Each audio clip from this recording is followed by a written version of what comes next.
అందరికీ నమస్కారం. Welcome to my channel. ఈ వీడియోలో తెలంగాణ ఉద్యోగులకు మరియు పెన్షనర్లకు ఫిట్‌మెంట్ 51%తో అలాగే పెండింగ్ డీఏలు విడుదల చేయాలని అయితే కోరడం జరిగింది.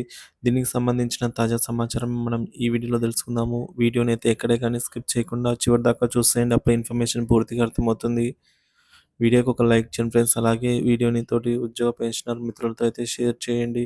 కొత్తగా మన ఛానల్ చూస్తున్న వారు సబ్స్క్రైబ్ చేసుకున్నట్లయితే దయచేసి మన ఛానల్‌ని సబ్స్క్రైబ్ చేసుకోండి. దీని ద్వారా నేను చేసే లేటెస్ట్ వీడియోస్ అన్నీ మీ వరకు రీచ్ అవుతాయి. ఇక ఆలస్యం చేయకుండా మనం వీడియోలోకి అయితే వెళ్ళిపోదాము. ఉద్యోగుల అనుకూల ప్రభుత్వం మాది బట్టి విక్రమార్క అని ఉప ముఖ్యమంత్రి ఫర్ తెలంగాణ. ఉద్యోగులపై రాష్ట్ర ప్రభుత్వం అత్యంత సానుకూల దృక్పథంతో ఉందని ఉప ముఖ్యమంత్రి బట్టి విక్రమార్క తెలిపారు. బుధవారం సచివాలయంలో Telangana employees joint action committee TGEJAC నేతలు మారం జగదీశ్వర్ అలాగే సెక్రటరీ ఏలూరి శ్రీనివాసరావు, దేవరకొండ సైదులు తదితరులు ఉప ముఖ్యమంత్రిని కలిసి తమ సమస్యలనైతే వివరించారు. పెండింగ్‌లో ఉన్నటువంటి 4 డీఏలను వెంటనే విడుదల చేయాలనైతే కోరారు.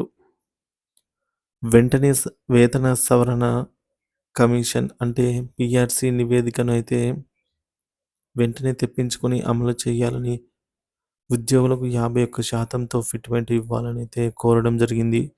ఉద్యోగులకు హెల్త్ కార్డులు జారీ చేయడంతో పాటు ఈ-కుబేర్‌లో ఉన్నటువంటి పెండింగ్ బిల్లులను వెంటనే చెల్లించాలని వారు డిమాండ్ చేశారు.